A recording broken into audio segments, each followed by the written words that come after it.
Hi, congratulations on your new RV. We're really excited for you. Please make sure before you're signing that you bring the following items with you. If you're a cash buyer, please make sure that you bring a cashier's check, no personal checks at time of signing, or you may bring actual cash. If you're a finance customer, please make sure that you bring proof of insurance listing your specific lien holder. If you need that information, please call us ahead of time. Also, make sure that you bring all valid driver's license of all persons that will be listed on the title. If you have a trade that you're trading in with us, please make sure that you bring your 10-day payoff as well as your title and all persons who will be listed on the title of that trade. Arrive 30 minutes early before your appointment time so we can properly inspect your unit, and also make sure that you have the fridge on and running prior to arrival. If you have any questions, please feel free to give us a call at 810-686-0710. Thanks so much. Have a great day. Hello, this is Mike with TradeWinds RV Center, here to congratulate you on your purchase of your Jayfeather X17Z hybrid travel trailer. I'm here to walk you around it and show you how to use a few things, get the best out of your camping experience. Let's start by talking about arriving at the campsite and a couple of things to take into consideration when parking. On your campsite, there'll be plenty of room for your awning to come in and out. On your off campsite, I want you to think about where your power and water connections are going to be. Your water is going to be just in front of your tire on your off camp side or your driver's side of your tow vehicle. And your power is going to be all the way back here in this corner on your off camp side or driver's side of your tow vehicle. And then lastly, I want you to think about leaving enough room for these beds to come down on each end. We'll leave the front one up for now, but leave plenty of room for everything. Once you've arrived, parked good, first thing we do is level our unit. After you unhook your hitch, get a power docking station up here with a night docking light. Simply lift or lower the unit until it's level. Onto this rubber stopper, manual override for this hand crank right there. That'll get this up and down if you don't have power. Speaking of power, check your battery posts now and then. Make sure those haven't wiggled loose going down the road over time. Once you got our unit level, next thing we're going to do is stabilize it. All four corners of your unit have these stabilizing jacks. You can use an impact driver or drill gun. I just recommend that you slow down when you get to the bottom. I'm also going to recommend stabilizing jack pads. Jack pads are going to protect the feet of your stabilizing jacks from dirt, debris, and hot blacktop in the summer. Use your 10% off coupon. Grab a 4-pack of those from our store, put them down underneath these feet, and run these down just until they're taut. Once you have any type of resistance on your hand crank, go ahead and stop. Remember, we've already got our unit level. All we're doing at this point is stabilizing. So get them down in the front. Got a couple in the back here. Once we've got our unit level and stable, we can hook up our power and water. Big, long 30 amp cord here. Plugs in on the back. At the end of that 30 amp, if you need to plug into a 110, there is a 30 to 15 amp adapter. That'll reduce down so you can plug into a 110. Got your power hooked up. Let's hook up our water. At the campsites, we're going to hook up to your city water connection. First and foremost, your water pressure regulator. This water pressure regulator is going to reduce the water pressure to 40 to 50 psi, protecting the lines in your unit. I always use this when putting fluid in here. Hook that up, hook up your hose, but don't turn our hose on yet. Right down here, we're going to come to our hot water heater. All we're doing at this point, folks, make sure our drain plug's back in. You may have left it out last time you were camping. Go ahead and throw some plumber's tape around there. Get that in there nice and snug. Once that's in there, you can go ahead and turn that hose on. Now after that hose has been on for a little bit, go inside, open up your water taps, get all the air out of the lines. Once you got a nice steady flow of water, you can turn this hot water heater on from indoors. I'll show you when we go inside. Let's say we're going to go camping and we're not going to use city water. We're going to go dry camping or boondocking, as they like to call it. In that case, we'll simply fill up our potable water or fresh water tank. No need for a water pressure regulator here. Simply use a hose. Two ways to tell when it's full. One, there's an overflow valve right here. Or two on the inside where you check the levels of your black and gray tank and your battery. There's also a freshwater button. Hold that down. Do not leave this when it's filling. Once it's full, remove your hose, put your cap on. And then whenever you want to utilize that potable water, you'll turn on your water pump indoors.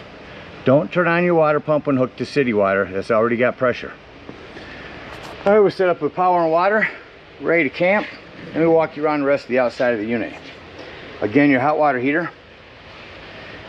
You have a hot and cold outdoor shower here. Your 751 key will fit in.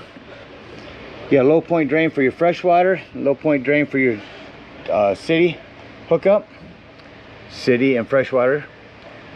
This is a flue for your furnace. If you run your furnace, steer clear of it. It does get hot, and make sure nothing's ever blocking it.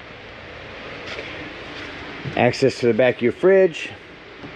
Black tank flush. We'll talk about that when we leave the campsite and dump our black and gray tanks.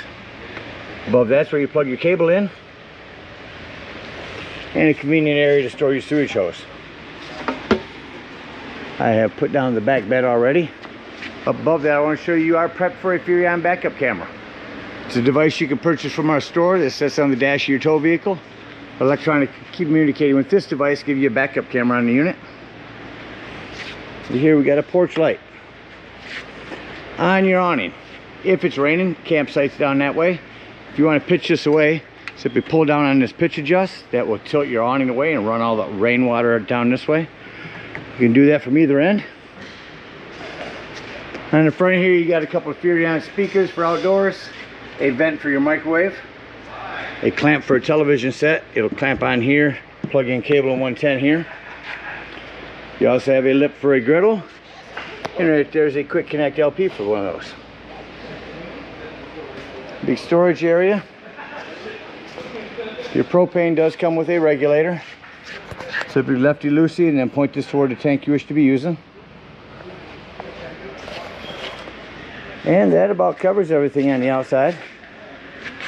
I do have a solar panel here. You can plug in a solar panel here. It's all prepped for that. That'll trickle charge your batteries for you. And of course there's your spare tire.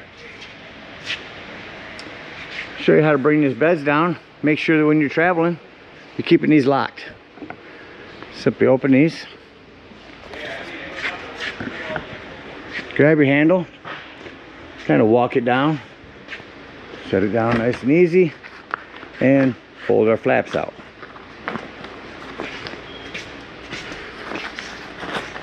Try to get them over the edge a little bit. It'll be easier once we push that out. But covers everything out here. Let's go look on the inside. First thing I like to point out in every trailer is the fire extinguisher.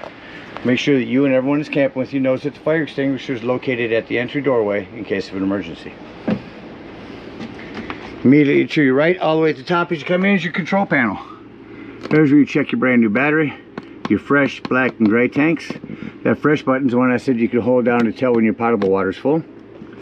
Here's where you turn on your water heater if hooked to electric, your water heater if hooked to gas.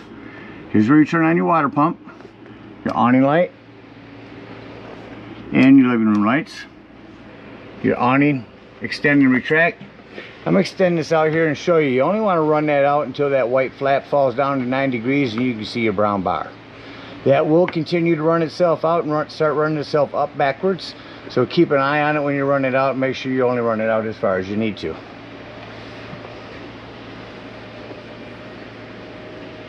Get your awning ram back in here for you.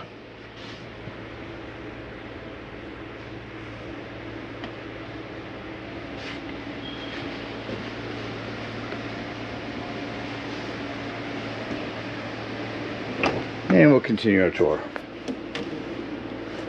I'll quickly show you how your bed looks when it's set up. So you have a straight end and a curved end. This curved end will always tuck up in here. I'll show you that on the other end. Down here, underneath your rear bed, is your 12-volt carbon monoxide propane detector. The reason I mentioned that's 12 volts, always running off your battery. So if you are out boondocking, dry camping somewhere, you have nothing plugged in charging your battery, if you're going to be gone for the whole day, go ahead and turn on your battery disconnect one of your battery posts, because there is no battery disconnect on this. Disconnect one of your battery posts to keep this from running it down while you're gone. Down below here, access panel to your breaker box and fuses. Ton of 15s in there, 30, 40. Highly recommend having a handful of those with you when you go camping. Coming into our kitchen area, our sink, self-explanatory microwave. Below that you have a light and a fan. Your cooktop folds back nicely and becomes a great backsplash. Panel light will rock up. Turn this to light, hit your spark, and there's your flame. Same thing on your oven. Come down here, put this to light, hit your flame, and then turn it to the desired temperature. No need for a pilot light anymore. Rock your panel light down, it becomes an oven light. Your sofa will jackknife. Simply lift up on the front, shows your storage, lay it down, lift it back up, grab it from the back, and that'll help lay this down. More individual lighting here. On your bed, I actually find it easiest on these hybrids to take your mattress and pull it right up out of the way.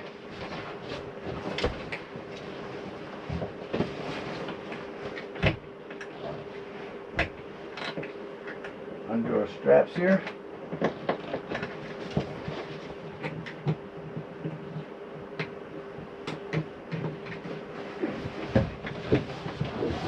Pull our mattress up out of there. Now inside your mattress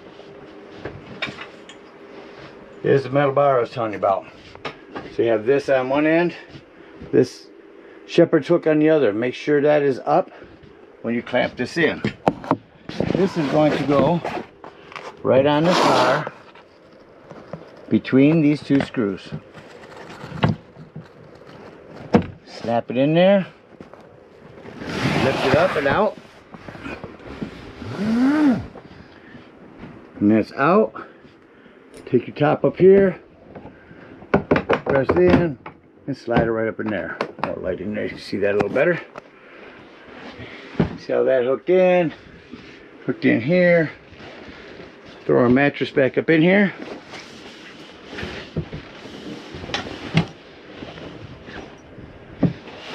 And you're all set. I want to show you quickly where your water bypasses are. Underneath your front dinette area. Get a hold of these boards and move these out.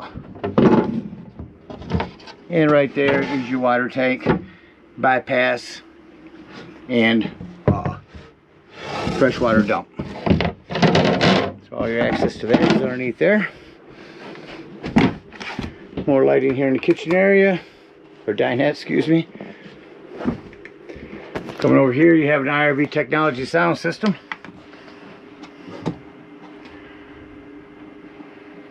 See if we can get something to come inside here. Hard to pick up many stations inside. But there you go. Music indoors or outdoors, which is zone 2, or both. Bluetooth compatible. You're all set up for a TV, cable, 110. Set a TV up here. Make sure you put it away for travel.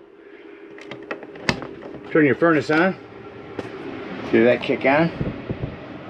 Now you notice when I turn your furnace off, it'll take a few minutes for your furnace fan to cycle through before it shuts off, compared to your AC, which you can just crank on here and crank off. Dometic fridge. Turn this on. Pretty much 2 settings on here. Auto means when you're plugged in, you're running off electricity. As soon as you unplug, you're running off gas. Lift this up, now you're running strictly on gas. If that light comes on, check your gas. You've temperatures, settings. That is your furnace. Going into your bathroom. Just want to mention this is where your 110 with GFCI resets at. Fan, lighting, plumbing.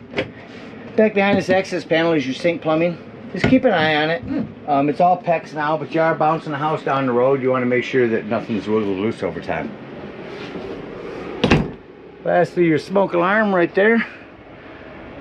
And that about covers everything on the inside. Let's act like we're leaving the campsite and close the unit up. Reverse the process here. Push in on your button. Take and pull our mattress right out of the way again. Let this lay down.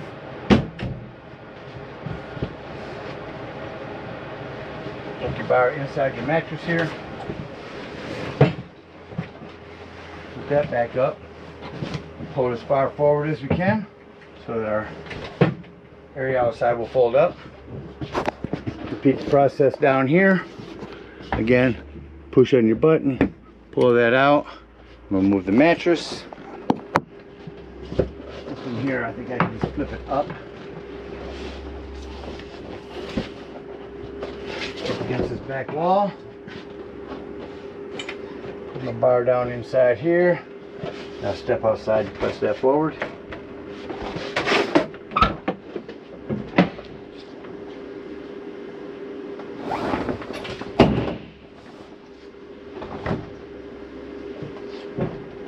Most times your bar will let you pull that forward, but sometimes it unhooks. So we got that all pulled forward. Come outside, lift up our canvas.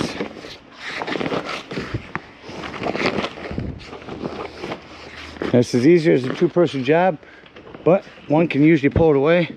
Lift this up and tuck in your canvas on each side. That's the biggest thing, just make sure everything stays tucked in. Push it in, lock your door. Same thing here, lock, everything's away. Repeat the process on the other end. Our bar's already in. Let's just tuck this away.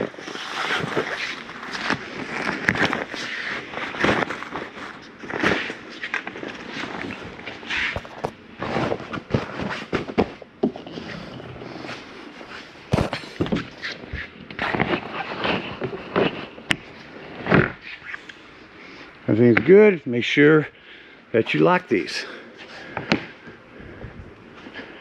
There we got our beds up. Let's close up the rest of the unit.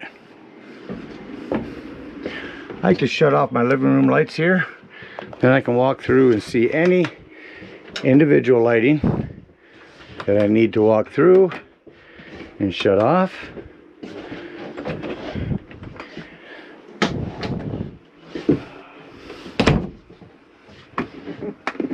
Make sure all doors and drawers are secure. Everything's buttoned down. Lock and deadbolt your exterior door. At this point, we will unhook our cable, our water, and our power. We're going to bring up all those stabilizing jacks. We're going to hook up our hitch and head on up to the dump station. Not the dump station, park accordingly. Your dump is going to be right behind your tire on your driver's side of your vehicle. You have a 10-foot hose that comes with your convenience pack. Hook that up and pull that black tank. Now while that black tank is dumping, go ahead, come on up front here and dump your low point drains at the dump site. If you're out boondocking, you're dumping your water tank, you get back up underneath that seat, open up this valve to dump. Oh, actually it's right here. There's your freshwater dump. While those are dumping, you want to make sure your black tank is empty. If it sounds like it's empty, open your door and press your button to see if your black tank is empty. If it is, leave that handle open. Again with your water pressure regulator, come up to this tank flush. Hook up the hose at the dump station, let that hose run for a good 5 minutes. Remember, leaving the black handle open. That's going to wash all that nastiness out of your black tank. When you're done, close that up. Make sure all that washout has drained. Then close your black handle, pull your gray handle. That's going to be cleaner water as your sinks and your showers. That'll clean your sewage hose out for you. Store that away appropriately. Then after our waters have drained, we're going to come to our hot water heater. Lift up on this pressure release valve. That'll dump all the hot water out of here. And then you can pull that drain plug for the remaining little bit. And head on home. Again, we thank you guys so much for your purchase. Hope you enjoy this Jayfeather for many years to come. Happy camping.